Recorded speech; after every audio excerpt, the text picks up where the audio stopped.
In today's video, I'm going to teach you how to find markets other country on TradingView. If you've ever wanted to browse stocks and indices outside your home region, this quick tour will show you exactly where to click and what you'll see once you get there. Start by opening TradingView.com in your browser. From the home page or the chart area, look at the top navigation bar and open the Markets section. This is the hub that groups instruments by asset class and region, so it's the fastest way to discover international listings. Inside the Markets hub, switch to the country's view. This organizes market data by location rather than by instrument type. If the list looks short at first, expand it with the More Countries option. That reveals the full directory, neatly split into regions. You'll find North America, Europe, Middle East and Africa, Mexico and South America, and Asia Pacific. Each region contains country tiles you can open. Think of these tiles as shortcuts. Clicking one takes you to a country-specific overview with exchanges, popular tickers, and performance snapshots.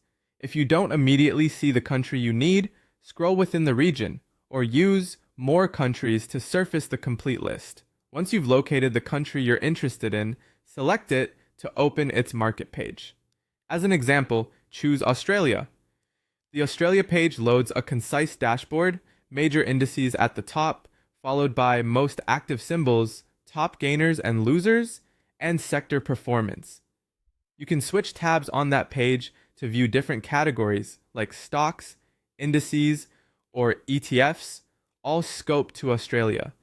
This is an efficient way to get a sense of what's moving before you dive into individual charts. A few quick tips as you explore. Market hours, holidays, and time zones differ by country, so activity may not line up with your local clock. Quotes from some exchanges can be delayed unless you have real-time data enabled, so check the small timestamp and delay note near each symbol. Prices are displayed in the local trading currency. If you track performance in another currency, keep that conversion in mind. And if the page looks dense, start at the indices section to anchor yourself, then work downward through actives and sectors. That's all there is to it. Go to TradingView, open markets, switch to countries, reveal more countries when needed, browse the region list, and select the country you want, for example Australia, to see its market overview. Now you know exactly how to find markets in other countries on TradingView.